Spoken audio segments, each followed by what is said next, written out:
Assalamualaikum warahmatullahi wabarakatuh. Apa kabar siswa-siswi SMA IT Imbos? Semoga kalian selalu dalam keadaan sehat dan selalu semangat untuk belajar. Oke, pertemuan kita pada hari ini akan membahas mengenai topik macam-macam kekuasaan dan konsep pembagian kekuasaan yang ada di Indonesia. Mari kita lihat materinya. Apa itu kekuasaan? Secara umum, kekuasaan adalah kemampuan seseorang untuk mempengaruhi orang lain supaya melakukan tindakan-tindakan yang dikehendaki atau diperintahnya. Lalu, siapa saja yang bisa memiliki kekuasaan? Ada 3 hal atau 3 orang. Yang pertama, kekuasaan bisa dimiliki oleh individu. Contohnya, ketika orang tua memerintahkan anaknya untuk mematikan TV, kemudian menyuruhnya untuk mengerjakan tugas sekolah. Nah, itu berarti orang tua memiliki kekuasaan secara individu. Kemudian ada kekuasaan lembaga.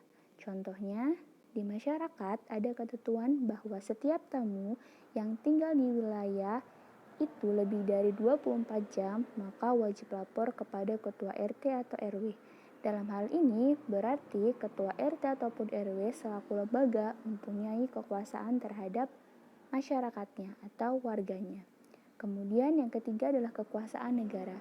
Berbeda halnya dengan kekuasaan individu ataupun lembaga, pada kekuasaan negara, ini berarti bahwa negara sebagai organisasi kekuasaan yang terbesar punya kewenangan untuk mengatur seluruh rakyatnya tanpa terkecuali. Tujuannya untuk apa? Untuk mencapai keadilan, kemakmuran, dan keteraturan. Apa saja kekuasaan negara itu? Nah, di sini ada 2 tokoh. Yang pertama itu seorang tokoh bernama John Locke. Menurut John Locke ini seorang pemikir politik yang sudah terkenal ya. Menurut John Locke, kekuasaan negara terbagi jadi 3. Kekuasaan eksekutif, legislatif, dan federatif. Kekuasaan eksekutif itu adalah kekuasaan untuk menjalankan pemerintahan.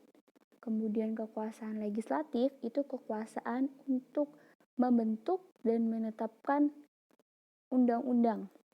Dan kekuasaan federatif ini kekuasaan untuk melakukan hubungan dengan negara lain. Selanjutnya, tokoh yang kedua bernama Montesquieu. Montesquieu membagi kekuasaan negara menjadi 3 juga, yaitu eksekutif, legislatif, dan yang terakhir yudikatif. Jadi bedanya dengan John Locke tadi, kalau yang ketiga John Locke itu federatif, sedangkan Montesquieu ini yudikatif. Montesquieu ini teorinya dikenal dengan teori trias politika, di mana teorinya Montesquieu ini dipakai oleh hampir seluruh negara-negara yang ada di dunia.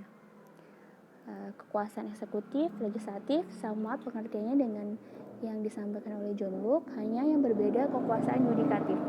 Di sini kekuasaan yudikatif memiliki pengertian bahwa kekuasaan untuk menyelenggarakan peradilan yang bebas dan juga adil. Tujuannya apa?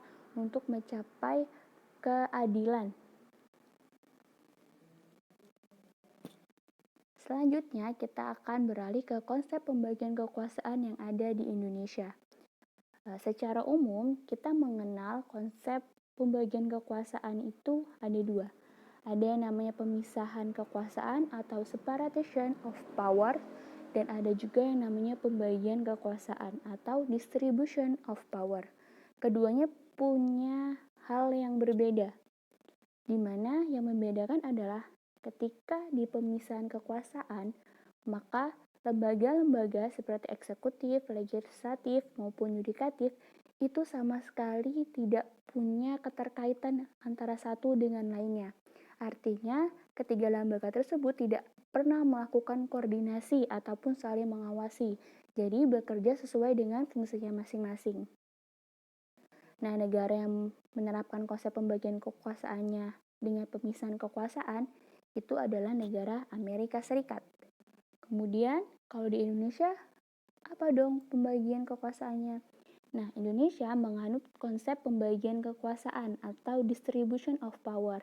Bedanya dengan pemisahan kekuasaan, kalau di pembagian kekuasaan ini, 3 lembaga tadi, eksekutif, legislatif, dan yudikatif, mereka menjalankan perannya masing-masing atau fungsinya masing-masing.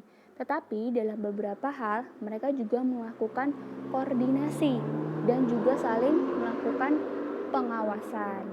Contohnya, ketika akan membuat undang-undang, maka akan didiskusikan oleh legislatif maupun eksekutif. Legislatif yang akan merumuskan, nantinya terakhir yang akan menetapkannya adalah eksekutif. Salah satu contoh negara yang menggunakan pembagian kekuasaan ini adalah negara kita, yaitu Indonesia. Nah, tadi kan kita sudah mengenal konsep pembagian kekuasaan di Indonesia itu distribution of power, di mana ada dua hal yang dipisahkan. Ya, ini ada kekuasaan secara horizontal dan ada kekuasaan secara vertikal. Kalau kekuasaan secara horizontal, ini kekuasaan yang didasarkan pada fungsi lembaga-lembaga tertentu. Jadi, kalau kekuasaan secara horizontal ini dilihat dari fungsi lembaganya masing-masing.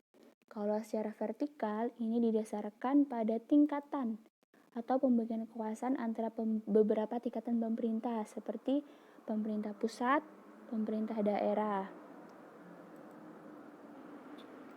Nah, untuk kekuasaan secara horizontal pada tingkat pemerintah pusat, ini dapat dilihat itu dibagi menjadi 6 kekuasaan.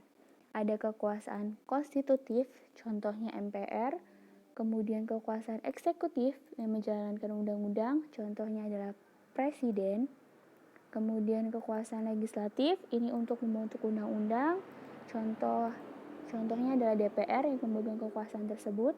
Kemudian kalau kekuasaan yudikatif untuk menyelenggarakan peradilan, ini dipegang oleh Mahkamah Agung dan Mahkamah Konstitusi. Kemudian ada kekuasaan eksaminatif, ini kekuasaan yang berhubungan dengan penyelenggaraan pemeriksaan keuangan, yang dimana dipegang oleh BPK atau Badan Pemeriksa Keuangan. Dan yang terakhir ada kekuasaan moneter, kekuasaan untuk melaksanakan dan menetapkan kebijakan moneter. Ini dipegang oleh Bank Indonesia selaku bank sentral. Ada kekuasaan horizontal pada tingkatan pemerintah daerah, seperti kekuasaan horizontal pada tingkat pemerintah daerah itu antara kepala daerah atau wakil kepala daerah dengan DPRD. Kemudian di tingkat provinsi itu antara gubernur, wakil gubernur, dan DPRD provinsi. Kemudian untuk tingkat pemerintah 2 atau kabupaten kota itu antara pemerintah kabupaten kota, ya ini bupati atau wali kota, dengan DPRD kabupaten atau kota. Nah, kita sekarang beralih ke pembagian kekuasaan secara vertikal. Ini kalau kekuasaan secara vertikal, kita lihat ada pemerintah pusat, kemudian kita lihat bagiannya ada tanda panah menuju ke pemerintah daerah.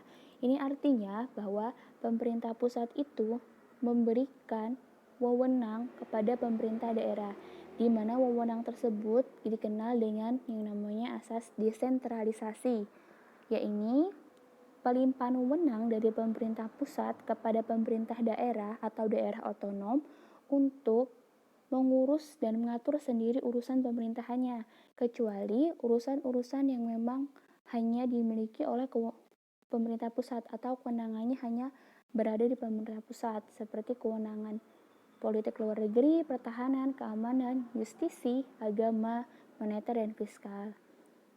Nah, untuk pemerintah provinsi, di pemerintah daerah itu ada pemerintah provinsi dan kabupaten.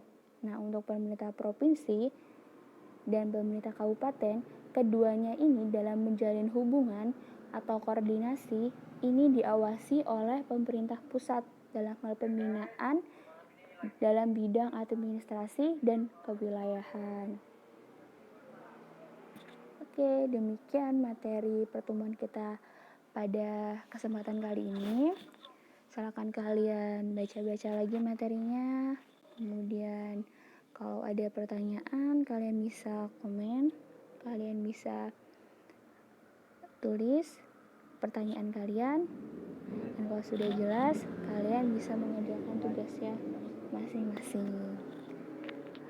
Baik, semangat belajarnya. Reza akhiri. Assalamualaikum warahmatullahi wabarakatuh. Jangan lupa.